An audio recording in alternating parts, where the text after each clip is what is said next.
Hello students, कैसे हैं आप सब। स्वागत है आपका अपने प्यारे से चैनल बटी सर क्लासेस में। हम लोगों ने क्लास 10th का फिजिक्स का चैप्टर नंबर 1 स्टार्ट किया था। तो सबसे पहले हम लोगों ने स्टार्ट किया था जिसमें पार्ट 3 तक हो चुका है, ये पार्ट 4 है। अगर आप लोगों ने पार्ट 3 तक वीडियो नहीं देखी है तो ज़रूर देखें क्योंकि वो मस्ट इम्पॉर्टेंट है।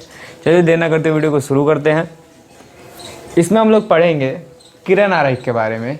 गोलीय दर्पण में विभिन्न बिंदुओं पर जो आती है प्रकाश की किरणें विभिन्न बिंदुओं पर आएगी, गुजरेगी और कैसा प्रतिबिंब बनाएगी, उस प्रतिबिंब की प्रकृति क्या होगी, बड़ा होगा, छोटा होगा, काल्पनिक होगा, वास्तविक होगा, दर्पण के आगे, दर्पण के पीछे, सब कुछ पढ़ेंगे। ठीक है, लेकिन उससे पहले मैं दर्पण को थोड़ा सा रिवाइज करा दूं कि समतल दर्पण मैंने बताया था कि जिसका एक पर मतलब समतल तो हो और इसका एक पर समतल सतह जो है कलई किया गया था, पेंट। ठीक है, ये समतल था। उसका फिर ये था गोलीय दर्पण होता है। गोलीय दर्पण का है खोखले गोले का वह भाग जिसका एक भाग जो होता है कलई किया हो गया होता है, एक हिस्सा। तो एक गोले का दो हिस्से में बांट देते हैं। ठीक है, तो जिसका परावर्तक सतह धंसा होता है अंदर तो उसको बोलते हैं अवतल। जिसका परावर्तक सतह उठा होता है, ये मैं क्या कर रहा हूँ, ये पेंट है। जिसका परावर्तक सतह उठा होता है, उभरा हुआ, उसको बोलते हैं उत्तल। ठीक है, ये होता है। तो एक मैंने क्लास में क्वेश्चन भी समझाया था कि अवतल दर्पण को अभिसारी दर्पण क्यों कहा जाता है। तो ये इसीलिए कहा जाता है क्योंकि इसमें जब किरणें आती हैं तो ये हो गया, ये एफ से कटा। ठीक है, फोकस। और फिर अगर देखूँ तो ये यहाँ से फिर वापस आके फिर यहाँ से, तो ये यहाँ पे जो हो रहा है ये कट रहा है। ठीक है, तो इसी कारण तो एक ही बिंदु पर आकर अभिसारित होती है, तो उसको क्या कहते हैं, अभिसारी, है ना। अभिसारी किरणें एक ही बिंदु पर आती हैं, तो ये इसीलिए इसको क्या कहते हैं, अभिसारी दर्पण। उत्तल दर्पण में क्या होता है, ये उत्तल है, यहाँ से आया, यहाँ से फिर मुड़ गया, यहाँ से आया, यहाँ से मुड़ गया। तो ये कहीं मिलने का चांस ही नहीं भले, लेकिन हम लोग काल्पनिक से बना देते हैं। तो ये तो यहाँ काल्पनिक हो गया ना, लेकिन ये यहाँ तो क्या हो रहा है, भाग रहा है। यहाँ से गया तो यहाँ भाग गया, यहाँ से गया तो यहाँ भाग गया, तो ये मिलता नहीं है, इसको बोलते हैं अपसारी। सबसे पहले छोटा सा एक टॉपिक हम लोग देख लें कि अवतल दर्पण और उत्तल दर्पण में अंतर।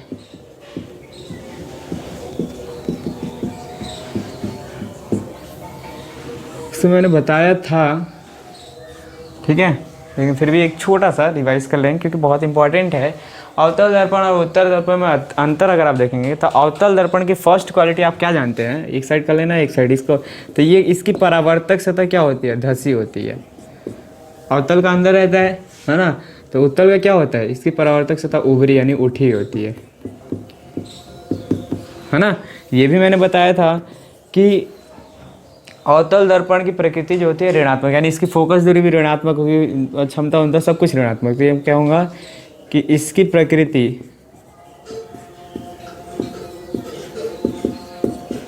ऋणात्मक होती है और इसकी प्रकृति धनात्मक होती है। एक में लिख देता हूँ, एक में नहीं लिखूंगा क्योंकि आप समझ जाएंगे, है ना। अब फिर तीसरी बात अगर मैं कहूँ तो इसको कौन सा दर्पण कहते हैं, इसको अभिसारी दर्पण कहते हैं। तो इसको कौन सा दर्पण कहते हैं, अपसारी दर्पण कहते हैं। ठीक है, वीडियो के नीचे डिस्क्रिप्शन में लिंक होगा, वो आराम से आप बैठ के समझ रहे हैं, यहीं रहे। मैं बोल रहा हूँ आप, क्योंकि बोलने से ज़्यादा क्लियर होता है। तो आप भी जब भी इसको क्लियर करेंगे तो एक बार क्या करना है, आपको पढ़ना पड़ेगा, लिखने से नहीं हो, पढ़ना पड़ेगा तब होगा। ठीक है, तो ये हो गया। अगर मैं कहूँ तो इसमें बड़ा प्रतिबिंब बनता है, अभी क्लियर होगा। ठीक है, इसमें बड़ा छोटा सब प्रतिबिंब बनता है, लेकिन ये जो होता है उत्तल दर्पण में प्रतिबिंब जो होता है छोटा ही बनता है। ठीक है, प्रतिबिंब के बारे में भी हम लोग अभी पढ़ेंगे। ठीक है, इसमें जो होता है वास्तविक एक बार मतलब एक जगह पे एक कंडीशन में काल्पनिक प्रतिबिंब बनता है, इसमें वास्तविक और काल्पनिक बनता है, लेकिन इसमें क्या बनता है, हमेशा काल्पनिक प्रतिबिंब बनता है। ठीक है, अब पढ़ेंगे हम लोग, काल्पनिक वास्तविक बढ़ा रखा है। गोलीय दर्पण में बनने वाले किरण आरेख। गोलीय दर्पण में पहले गोलीय दर्पण को समझ लेंगे कि कहाँ से जा रहा है, कहाँ से लौटेगा, तो फिर अवतल, क्योंकि उसी का कारण है ना, तो अवतल और उत्तल में कोई दिक्कत नहीं होगा। 4 पॉइंट हम लोग पढ़ेंगे गोलीय दर्पण से। क्या है, जब आपतित किरण को प्रधान अक्ष के समांतर भेजा जाता है तो परावर्तन के बाद फोकस से होकर गुजर जाती है। क्या बोला मैंने, पहले एग्जाम्पल के लिए अवतल दर्पण में बना लेता हूँ। ये हो गया प्रधान अक्ष, ये हो गया ध्रुव, ये हो गया एफ फोकस, ये हो गया सी, ये इसका अनंत है, ये प्रधान अक्ष में बोल सकता हूँ एक्स एक्स, ठीक है, एक्स एक्स डैश इधर कर लो जी, ये इधर कर लेते हैं एक्स एक्स डैश, ठीक है। ये होता है यहाँ से यहाँ तक त्रिज्या होती है, इसके बीच की दूरी फोकस दूरी होती है। तो क्या है, प्रधान अक्ष के समांतर, इसके सामने सामने लेके जा रहे हैं, ठीक है। प्रधान अक्ष के समांतर जब भेजा जाता है तो वो कहाँ से गुजरता है, फोकस से होकर गुजरता है। क्लियर है। जब आपतित किरण को प्रधान अक्ष के समांतर भेजा जाता है तो परावर्तन के बाद वो फोकस से होकर गुजर जाती है। अगर आपको राइटिंग समझ में नहीं आ रही है तो कोई दिक्कत नहीं है, नोट्स है भाई, आराम से उसमें देख सकते हैं, कोई दिक्कत नहीं है। यहाँ मेन मुद्दा समझने का है, ठीक है। क्या बोला, जब आपतित किरण को प्रधान अक्ष के समांतर भेजा जाता है तो परावर्तन के बाद वो कहाँ से गुजरती है, फोकस से होकर गुजरती है। क्लियर है। अब अगला देखेंगे, तो जब आपतित किरण वक्रता केंद्र से जाती है तो परावर्तन के बाद वक्रता केंद्र से ही लौटती है। यानी अगर मैं यहाँ पे अगर बात करूँ, अब पूरा फिलअप नहीं करूँगा मैं इसको, सिर्फ जितना है उतना ही, सी, ठीक है। अब यहाँ पे मैं मान लेता हूँ मेरे पास एफ है, फोकस। तो आप कहाँ से गुजर रही है, वक्रता केंद्र से जाएगी, तो जैसे जाएगी वैसे ही वक्रता केंद्र से लौट जाएगी, ठीक है। ये कोई और सतह नहीं डोलेगी, कहीं और से नहीं जाएगी। वक्रता केंद्र से अगर आपतित किरण को भेजा जाएगा तो परावर्तन के बाद वापस वक्रता केंद्र से ही लौट कर जाएगी, ठीक है। आगे के 2 पॉइंट और देख लेते हैं फटाफट, इसको मैं रफ कर दूं।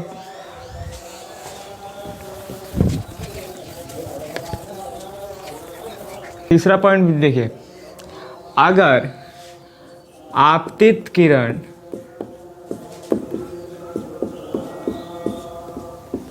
फोकस से जाती है तो परावर्तन के बाद प्रधान अक्ष के समांतर गुजरती है।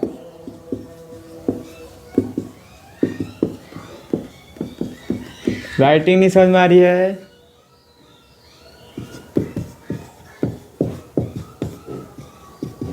डायलॉग सुना होगा, अपने को क्या है, अपने को तो पानी निकालना है। तो अपने को क्या है, अपने को समझना है, क्योंकि समझने से सब होगा, है ना। बोलने से सब होगा, समझने से भी सब होगा। क्या है, आपतित किरण फोकस से जाती है तो परावर्तन के बाद प्रधान अक्ष के समांतर गुजरती है।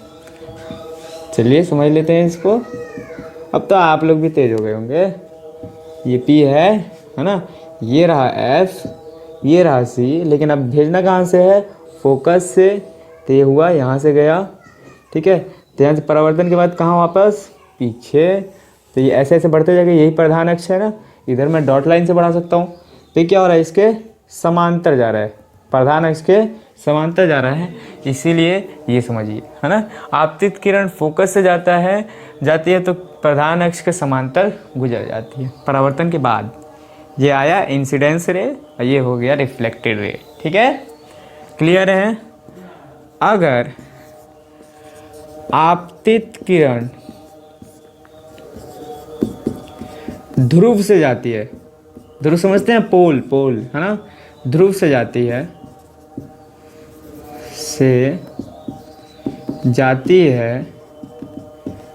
तो परावर्तन, एकदम लाइव वाली फीलिंग आ रही है, क्यों, क्योंकि अभी लिखते चल रहे हैं, ठीक है।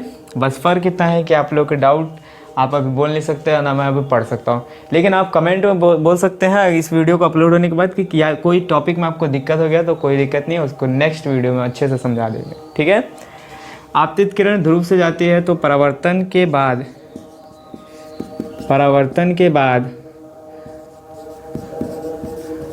आपतन कोण और परावर्तन कोण बराबर हो जाता है, बराबर हो जाता है। और यहाँ जो है प्रधान अक्ष, यहाँ प्रधान अक्ष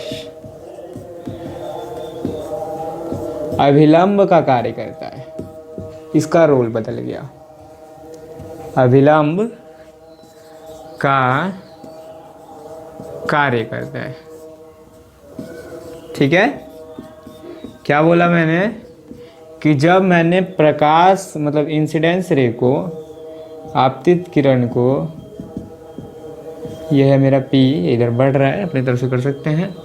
अब ये जो मैंने आपतित किरण को मैंने भेजा ध्रुव से, सॉरी थोड़ा सा मिस्टेक हो गया यहाँ पे। अब ध्रुव से जब आपतित किरण आ रही है तो टक्कर खाने के बाद वापस ऐसे मुड़ जा रही है, तो यहाँ जो बन रहा है, यह एंगल बन रहा है आपतन कोण का, एंगल आई, और यहाँ हो रहा है एंगल आर। तो दोनों बराबर होते हैं, प्रकाश के परावर्तन मैंने बताया था नियम उसका। ठीक है, आपतन कोण और परावर्तन कोण बराबर होते हैं। तो ये जो होता है यहाँ अगर ध्रुव से भेजते हैं तो यहाँ आपतन कोण परावर्तन कोण का निर्माण होता है, या यूँ कह सकते हैं आपतन कोण परावर्तन कोण के बराबर होता है। और यहाँ ये जो प्रधान अक्ष है किसका काम कर रहा है, अभिलंब का कार्य करता है। ठीक है, क्लियर है, कोई दिक्कत? देख लीजिए एक बार, नोट्स में है, उसको आराम से वीडियो पहले देख लेना है, समझ लेना है, उसके बाद क्या करना है, नोट्स को एक बार भी देख लेना है, क्लियर। उसके बाद दोबारा समझना ही नहीं है। और वीडियो अपलोडेड रहती है, कभी भी आप देख सकते हैं, कोई डाउट नहीं है। ठीक है, देख लेते हैं। हाँ, तो अब देखेंगे अवतल दर्पण में बनने वाले प्रतिबिंब और किरण आरेख, मतलब अवतल दर्पण में विभिन्न स्थानों पर कैसे कैसे प्रतिबिंब बनेंगे, कई कई स्थानों से बनेंगे। ठीक है, तो अगर देखें वस्तु अनंत पर हो, पहले मैं एक अवतल दर्पण बना दूँ, आप देख लीजिए। पहले अवतल दर्पण अंदर नहीं होता है, कहाँ होता है, बाहर पेंटेड होगा, अंदर परावर्तक सतह होगी। एक एक करके पॉइंट को समझेंगे बहुत इजी तरीके से, कोई दिक्कत नहीं होना चाहिए। ठीक है, ये होता है एफ फोकस, ये होता है सी, ये जो है ये अनंती है, इसको मैं रख देता हूँ अनंत। ठीक है, ये ध्रुव हो गया, ये हमारा एम डैश भी बोल सकते हैं, कोई दिक्कत नहीं है। वस्तु को कहाँ रखा जा रहा है, अनंत पर, वस्तु यहाँ पर है, तो कोई दिक्कत नहीं है, वस्तु कहीं पर भी हो, सबको आसानी से समझेंगे कि यहाँ से ये क्या है कि प्रधान अक्ष से समांतर किरण आ रही है। और जब प्रधान अक्ष से समांतर आती है तो वो कहाँ से गुजरती है, फोकस से, है ना। अगर मैं कह दूँ कि यहाँ से जो जा रहा है प्रकाश की किरण जा रही है, तो ये भी परावर्तन होगा, तो ये कहाँ से जाएगा, ऐसे जाएगा। ये एक इसका इंसिडेंस रे, रिफ्लेक्टेड रे, ये इसका इंसिडेंस रे, रिफ्लेक्टेड रे, तो दोनों कहाँ मिले, फोकस पर, है ना। तो आप जब इसमें क्या क्वालिटी आप लोगों ने पाई कि वस्तु जब अनंत पर हो तो उसका प्रतिबिंब फोकस पर बनता है। ठीक है, वस्तु अनंत पर हो तो उसका प्रतिबिंब फोकस पर बनता है। ठीक है, अब वस्तु अनंत और वक्रता केंद्र के बीच में फिलहाल जितनी जगह उसको उतना समझा देते हैं, उसका फिर उसको रफ कर लेंगे, 2-3 के लिए तो रफ करना पड़ेगा। वस्तु अनंत और सी के बीच में, भाई स्मार्ट बोर्ड नहीं ना है, लेकिन स्मार्ट पढ़ाई जरूर होगी, अभी तो शुरुआत हुई है,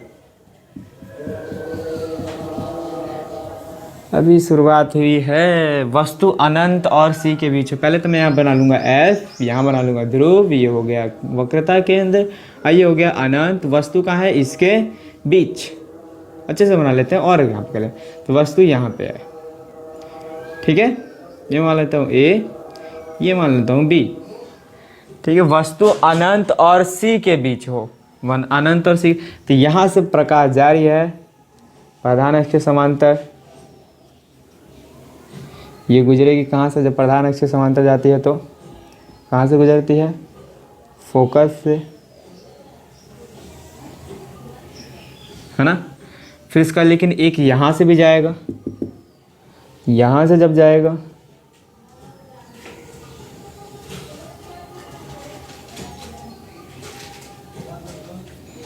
ये इधर घूम रहा है, पूरा दिखा दूंगा तो आप लोग डाउट में पड़ जाएंगे। ये मतलब ये इधर घूम रहा है, तो कहाँ मिला, यहाँ पे मिला, ये प्रतिबिंब बना, है ना। लेकिन एक चीज़ दिक्कत हो गई, ये दर्पण की मतलब जो होता है बना तो दर्पण के सामने, अवतल दर्पण में सामने प्रतिबिंब बनता है, लेकिन एक क्वालिटी में पीछे बन जाता है। ठीक है, तो ये जो बना इसको बोलते हैं ए डैश बी डैश, तो इसमें प्रतिबिंब कैसा बना, प्रतिबिंब कैसा बना, आप क्वालिटी जानते हैं, दर्पण के सामने तो बना है, यहाँ मैंने काल्पनिक से नहीं बनाया है, तो काल्पनिक नहीं है तो प्रतिबिंब कैसा है, वास्तविक है।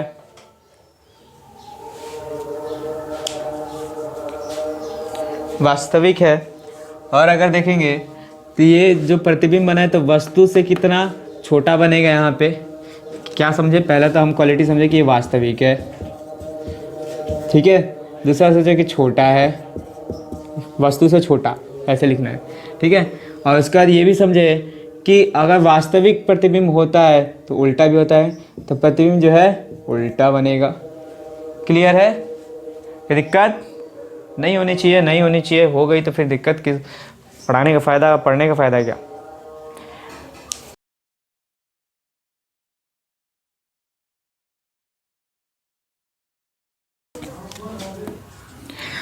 ये 2 हो गया। अब सी पर हो, यानी वक्रता केंद्र पर होगा वस्तु। पहले बना लेना है उत्तल दर्पण, कैसा भी बने, अभी तो उत्तल समझना मायने रखता है, ठीक है। अब समझाने में कोई कमी नहीं होगी।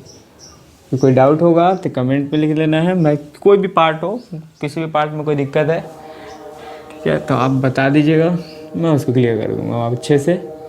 ये हो जाएगा एफ, ये हो गया सी, ये हो गया अनंत, ठीक है। तो आप कहाँ रखना, वक्रता केंद्र पर। वक्रता केंद्र पर हो वस्तु, यानी यहाँ पे। तो इसको क्या ज़रूरत है, इसको छोड़ दीजिए, इसको ही मैं अच्छे से बड़ा सा बना दूँ ताकि कुछ समझने में दिक्कत ना हो। ये रहा एफ, ये रहा सी, ठीक है। तो वक्रता केंद्र पर अगर वस्तु को रख दिया, इसको कहाँ लिख लूँ मैं, इधर मैं लिख लेता हूँ ए, ये हो गया बी, प्रतिबिंब ऐसा गया, सॉरी, ये आपतित किरण जा रहा है, कहाँ से लौटेगा भाई, आपतित किरण कहाँ से लौटेगा,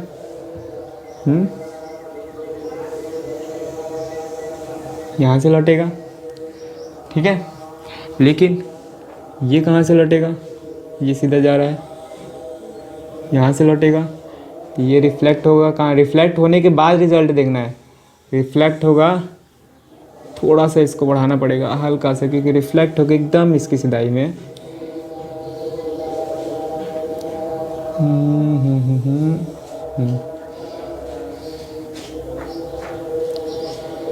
थोड़ा सा मिस्टेक हो गया है, कोई दिक्कत नहीं है, लेकिन समझना है।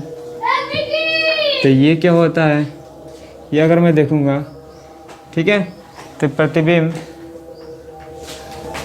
कहाँ बनेगा, ये ए डैश हो गया, ये बी डैश हो गया, ठीक है। तो प्रतिबिंब देखेंगे हम लोग कि ये एम डैश है। प्रतिबिंब की क्वालिटी क्या है, प्रतिबिंब की क्वालिटी ये है हमारे पास कि ये जो है वस्तु से उल्टा बना है। पहली बात क्या हो गया, उल्टा है, वास्तविक है, दर्पण के आगे बना है, ठीक है। और ये जो बनेगा, ये थोड़ी सी फिगर में दिक्कत हुई है, ये जो बनेगा वस्तु के बराबर, सीधा लिख लेते हैं बराबर, क्या होता है, बराबर बनता है, ठीक है। उल्टा बनेगा, वास्तविक बनेगा, बराबर बनेगा। क्लियर है? कहाँ पर बनेगा, तो वक्रता केंद्र पर ही बनेगा, कि वक्रता केंद्र और फोकस के बीच हो।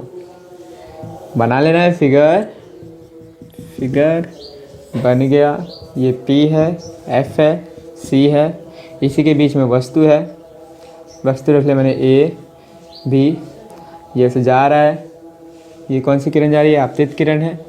ये कहाँ से जा रही है, ऐसे आएगी तो कहाँ से जाएगी, एकदम F से गुजर जाएगी, ठीक है। लेकिन ये भी कहीं से जाएगी,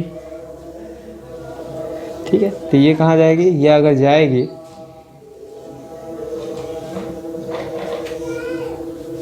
इसको थोड़ा सा इधर करना है, तो क्या होगा, ये कहाँ मिल रहा है, इधर का जो हिस्सा है वक्रता केंद्र है ना, इधर का जो हिस्सा है वो वक्रता केंद्र है। तो सबसे पहले हम देखेंगे कि वस्तु जो है पहले सीधा बनेगा कि उल्टा बनेगा। तो वस्तु का जो प्रतिबिंब जो है वो सीधा बनेगा उल्टा बनेगा, तो प्रतिबिंब उल्टा बनेगा। तो फर्स्ट हम लोग कहेंगे कि उल्टा बनेगा, वास्तविक बनेगा। फिर उसके बाद कैसा बनेगा, वस्तु से छोटा है कि बड़ा है, बड़ा, ठीक है। उल्टा बनेगा, वास्तविक बनेगा, बड़ा बनेगा। और कहाँ बनेगा, तो ये बनेगा, ये क्या है, वक्रता केंद्र, ये है अनंत। तो किससे बनेगा, वक्रता केंद्र और अनंत के बीच, ठीक है, वक्रता केंद्र और अनंत के बीच। क्लियर है? फिगर में कोई दिक्कत नहीं है। आगे बढ़ेंगे हम लोग।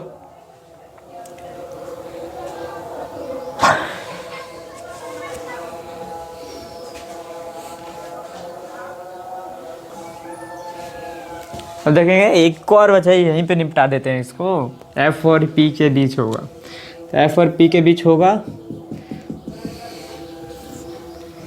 ये रहा P, ये रहा F, ये रहा C, ये रहा अनंत इधर।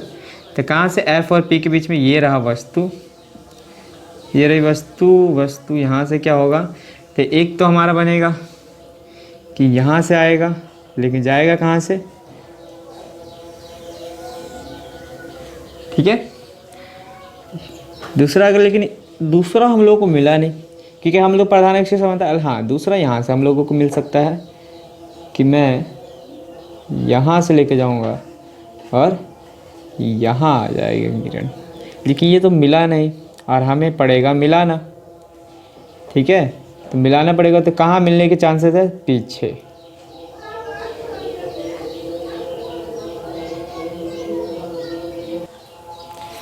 तो जब पीछे मिलेगा तो इसके अकॉर्डिंग ये क्या बड़ा बन रहा है कि छोटा बन रहा है।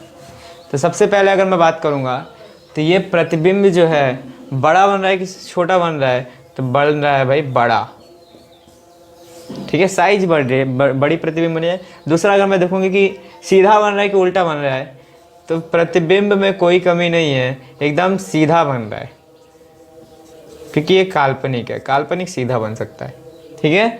और कैसा बन रहा है, तो काल्पनिक बन रहा है। बस इसी एक कंडीशन में आपका काल्पनिक प्रतिबिंब बनता है।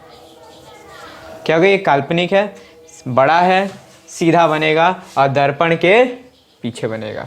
पीछे पीछे लिख देते हैं शॉर्ट फॉर्म में, ठीक है। अब तो लोग एक बार फटाक से रिवाइज करेंगे जल्दी जल्दी। वस्तु अनंत पर होगा, छोटा सा फिगर अगर मैं समझा दूं, वस्तु जब अनंत पर होगा, ये अनंत है, तो ये गया, ये F से वो गुजरेगा, ठीक है। फिर वापस क्या होगा कि यहाँ पे मिलेगा, यहाँ से फिर आकर तो यहाँ पे मिलेगा, तो यहीं पे मिल रहा है, ये F है। अनंत पर होगा तो कहाँ मिलेगा, फोकस के बीच। फोकस पर आपका प्रतिबिंब बनेगा। वस्तु अनंत और वक्रता केंद्र के बीच हो, अनंत और वक्रता केंद्र के बीच होगा तो कहाँ बनेगा प्रतिबिंब, वक्रता केंद्र और फोकस के बीच बनेगा, ठीक है। सी पर हो, केंद्रक पर हो, तो यहीं पे है।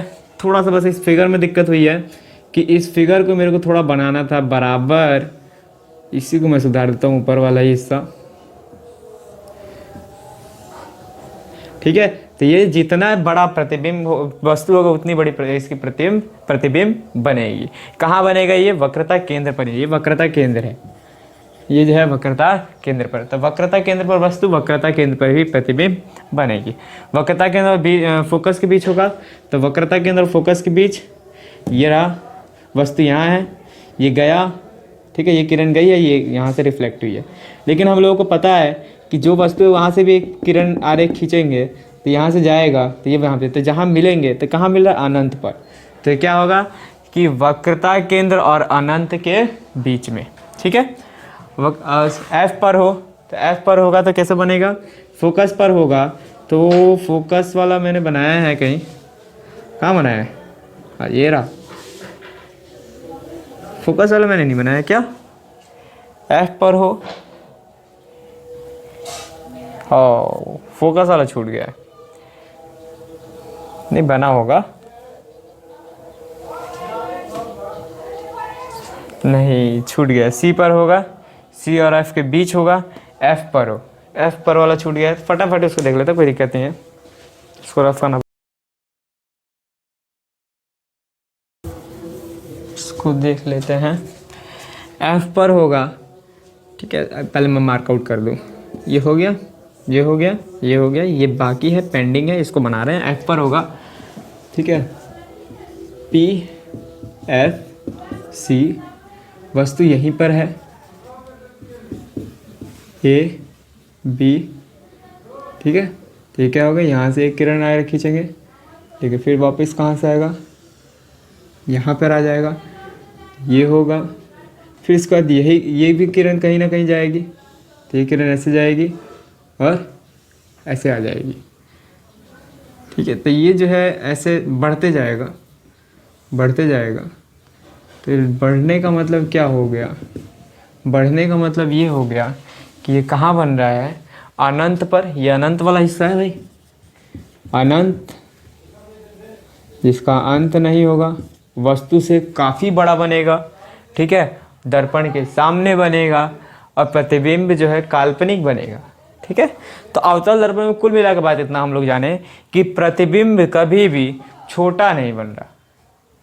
ठीक है, प्रतिबिंब कभी भी छोटा नहीं बन रहा, आपका कभी भी नहीं तो बराबर बन रहा है या तो बड़ा बन रहा है। ठीक है, और इसमें एक और चीज़ जाने कि सब कंडीशन में प्रतिबिंब वास्तविक बनेगा, बस एक कंडीशन में प्रतिबिंब काल्पनिक बनेगा, जब वो वस्तु को ध्रुव और फोकस के बीच रखा जाएगा तब।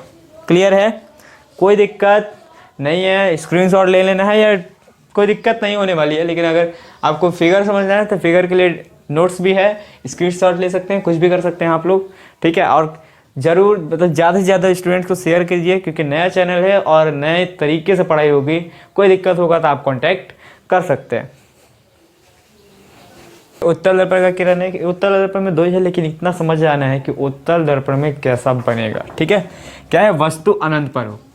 पहले हम लोग बनाएंगे उत्तल दर्पण। तो उत्तल दर्पण के परावर्तक सतह उठा होता है, ये हो गया उत्तल दर्पण। तो ये परावर्तक सतह उठा है तो इसको पेंट नहीं किया होता है, तो अंदर की तरफ पेंट होता है। प्रधान अक्ष खींचेंगे।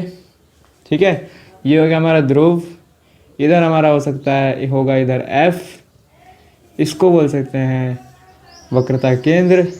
इधर भी सेम कंडीशंस होते हैं, लेकिन लेने के लिए हम लोग यहाँ पे अनंत ले रहे हैं। यहाँ अनंत पर रखा जा रहा है वस्तु को, तो अनंत पर रखा जाए तो यहाँ से हमारा प्रकाश की आपतित किरण होगी। लेकिन यहाँ जो होता है उत्तल दर्पण में टकराने के बाद तो वापस लौटने का काम होता है, उसका पीछे जाएगा। यहाँ से अगर मैं देखूंगा तो यहाँ से प्रकाश की किरण जाएगी, आपतित किरण जाएगी, लेकिन फिर वापस लौट जाएगी। तो यहाँ मिल नहीं रहा, तो हम बनाएंगे यहाँ पे काल्पनिक बनाएंगे। क्या बनाएंगे, काल्पनिक बनाएंगे। तो काल्पनिक का खींचेंगे हम लोग, कहाँ पे खींचेंगे, तो ऐसे करते करते हम लोग काल्पनिक लेके जाएंगे, तो कहाँ बनेगा, फोकस पर। तो कुल मिला के बात इतना है कि अनंत पर रहता है तो प्रतिबिंब फोकस पर बनता है। ठीक है, प्रतिबिंब कहाँ बनेगा, फोकस पर। कैसा बनेगा, तो ये रहा वस्तु, अगर देख रहे हैं तो ये साइज अगर वस्तु का मैं देख रहा हूँ तो वस्तु से छोटा बनेगा। दूसरी चीज़ बनेगी तो दर्पण के तो कहाँ बनेगी, पीछे बन रही है। ठीक है, और तीसरी चीज़ अगर तो लिख ही लेते हैं ना, तो कैसा बनेगा, छोटा दर्पण के पीछे काल्पनिक है। ठीक है, और कहाँ बनेगा, फोकस पर।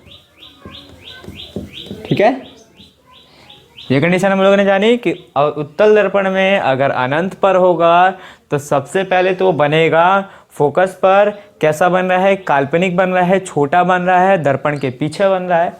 ठीक है, अब अगर अनंत और ध्रुव के बीच हो तो पहले बना लेना है उत्तल दर्पण, परावर्तक सतह उठी है इसकी। ठीक है, ये हो गया हमारा, यहाँ पे हो गया ध्रुव, ये हो गया F यानी फोकस, ये हो गया हमारा C वक्रता केंद्र। तो कहाँ रखना है, ये रहा अनंत, यहाँ रख देना वस्तु को, ये हो गया A B, ये वस्तु है कोई। ठीक है, तो ये जो आ रहा है तो यहाँ से प्रकाश जाएगा। ठीक है, लेकिन ये यहाँ से लौट जाएगा। कहाँ लौट जाएगा भाई, उत्तल दर्पण है ना, तो ये जब हम लोग खींचेंगे तो कहाँ जाएगा, तो ये कुछ ऐसा जाएगा। एक मिनट, यहाँ से तो वास्तविक ही लेके जाएंगे ना, इसके अंदर जाते काल्पनिक हो जाएगा। तो कहाँ बन रहा है, यहाँ बन रहा है A डैश B डैश। तो क्या क्वालिटी हम लोगों ने पाई कि ये बनेगा कहाँ, तो ये रहा ध्रुव और ये रहा फोकस, तो ध्रुव और फोकस के बीच। ठीक है, ये MM डैश मिरर है, ध्रुव और फोकस के बीच।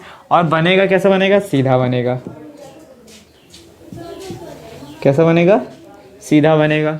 और कैसा बनेगा, क्या बनेगा, और क्या क्वालिटी है कि वस्तु से छोटा बनेगा। तो मैंने पहले बताया था कि छोटा बनता है उत्तल दर्पण में। और तीसरी चीज़ अगर आपसे पूछी जाए कि और क्या क्वालिटी आप पाएंगे, तो एक और चीज़ आप पाएंगे कि ये वास्तविक बनेगा काल्पनिक, ये बनेगा काल्पनिक। ठीक है, क्लियर है।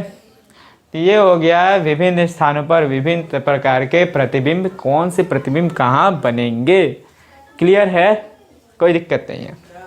अब एक और चीज़ आप अगर आप जानेंगे, इसको रफ कर दूं मैं।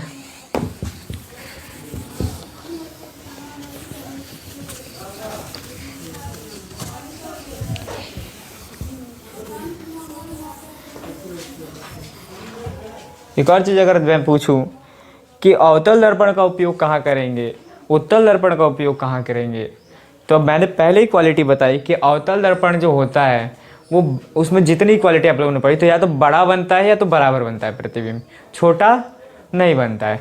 तो सबसे पहले अगर आप देखेंगे तो जिस चीज़ को आपको बड़ा देखना होगा तो आप अवतल दर्पण का उपयोग करेंगे। तो जैसे अगर आप हजामती देखते हैं, हजामती शीशा देखते हैं दर्पण, ठीक है, तो उसमें देखते हैं दाढ़ी को देखने के लिए, यानी जो सैलून में जो आपका दर्पण लगा है वो आपका अवतल दर्पण है। क्यों? क्योंकि उसमें जो भी चीज़ होता है बड़ा, आप भी जाते हैं तो छोटे बाल भी आप लोगों को बड़े दिखते हैं, है ना। अब उसी के चक्कर में आप लोग बाल कटवा के आ जाते हैं, वहाँ बड़ा दिखता है, अच्छा लगता है। घर पे आते ही जो होता है, सबसे बड़ी विडंबना मेरे को बाल कटवाने में ही होती है, ठीक है, मैं सोच में पड़ जाता हूँ, ठीक है। तो ये हो गया, तो वहाँ पे कौन सा दर्पण है? अवतल दर्पण है। यानी परावर्तक जो सर्च लाइट का जो परावर्तक सतह होता है वो भी अवतल दर्पण है। क्यों? क्योंकि उस पर अवतल दर्पण को मैंने बताया था अभिसारी दर्पण कहते हैं, इसी कारण से वो अभिसारित करने के लिए वो वहाँ पे वो होता है, ठीक है। अब आप कहेंगे सर सब जगह तो अवतल दर्पण है, तो उत्तल दर्पण कहाँ है? तो आपका जो साइड मिरर होता है गाड़ी का वो उत्तल दर्पण है। क्यों? क्योंकि उसमें प्रतिबिंब देखिए, बड़े से बड़े आदमी को छोटा सा प्रतिबिंब दिखाता है उसमें, तो प्रतिबिंब कैसा बना? छोटा बना हमारा, ठीक है। तो जब छोटा प्रतिबिंब बनता है तो कौन सा? अवतल, सॉरी उत्तल, ठीक है। और जो आपके घरों में है वो आपका ना अवतल है ना उत्तल है, वो आपका समतल दर्पण है। फटाफट अगर आपको रिवाइज में अगर करवा दूं तो मैं आपको पहले बता दूं तो प्रकाश क्या है? प्रकाश जो होता है वो माध्यम है जिसकी सहायता से हम किसी वस्तु को आसानी से देखते हैं। फिर उसको छोटे छोटे पार्ट किया तो किरण पढ़ा, किरण हम लोगों ने पढ़ा कि एक निश्चित दिशा में गमन करती है प्रकाश, तो उसको किरण कहते हैं। 3 होते हैं किरण पुंज, किरणों के समूह को किरण पुंज कहते हैं। अपसारी, अभिसारी, असमानांतर, ये 3 किरण पुंज होता है। अपसारी क्या होता है कि आता है, ठीक है, आते हैं प्रकाश और वो क्या होते हैं, मतलब लौट जाते हैं। या यूँ समझिए कि एक बिंदु से आते ही वो विभिन्न दिशाओं में क्या कर देगा? फैला देगा, ठीक है। ये होता है अपसारी। अभिसारी क्या होता है कि अनेक बिंदुओं से आते हुए, अनेक माध्यमों से आते हुए एक बिंदु पर मिल जाती है किरणें, तो उसको कहते हैं अभिसारी। समानांतर, एक दूसरे के समानांतर होती है। ऐसे ऐसे करते करते हम लोगों ने बहुत कुछ पढ़ा। फिर प्रकाश का परावर्तन पढ़ा, ठीक है। प्रकाश के अब यही सोच रहे हैं कि सर इतनी जल्दी क्या है, आप क्या कर रहे हैं? तो भाई मैं आपको एक अच्छी सी न्यूज़ बता दूं कि लगभग आपका चैप्टर कंप्लीट होने को आ गया है। तो इसको जितना हुआ उसको रिवाइज़ करिए, और कुछ न्यूमेरिकल्स बनाए जाएंगे, कुछ प्रूवन वाले फॉर्मूले, कुछ प्रूव करने वाली चीज़ें बाकी हैं, ठीक है। तो ये हो गया आपका। ऐसे ही करते करते आप पढ़े, प्रकाश का परावर्तन पढ़े। प्रकाश का परावर्तन क्या है? तो प्रकाश का परावर्तन है ना। तो एक माध्यम में आएगा, सतह पर टकराएगा, वापस उसी माध्यम में लौट जाएगा, उसको बोलते हैं प्रकाश का परावर्तन। नियम, जिन नियमों का पालन करता है उसे प्रकाश का परावर्तन के नियम कहते हैं। मतलब ऐसे करते करते हम लोगों ने यहाँ तक का सफ़र तय किया है, और यहाँ तक आप लोगों को समझ में आया है या नहीं आया है तो ज़रूर बताएं, ताकि मैं उसको एक बार और लास्ट जो होता है जो उसको मैं बोलूँगा, ऐसे बोलूँ तो क्या बोलूँगा, रिव्यू, ठीक है। रिव्यू वीडियो लेके आऊँगा जिसमें पूरे चैप्टर का सिलेबस जो है एक वीडियो में ख़त्म, और जो आपके डाउट होंगे सिर्फ वही होगा, क्योंकि पूरे से तो नहीं हो पाएंगे, ठीक है। मिलते हैं आप लोगों से अगली वीडियो में। पार्ट 5 आएगा इसका, जिसमें आप लोग को थोड़ा सा न्यूमेरिकल्स होगा, थोड़ा समझदार होगा वीडियो। अगर आप लोगों ने पार्ट 1, 2, 3 नहीं देखा तो ज़रूर देखिए। सूचना यही थी कि वीडियो में जो है हर पार्ट के नीचे जो है डिस्क्रिप्शन में जो है नोट्स जो है जारी कर दिए गए हैं, लगा दिए गए हैं, आप उसको देखिए, समझिए, कोई दिक्कत नहीं। मिलते हैं नेक्स्ट वीडियो में।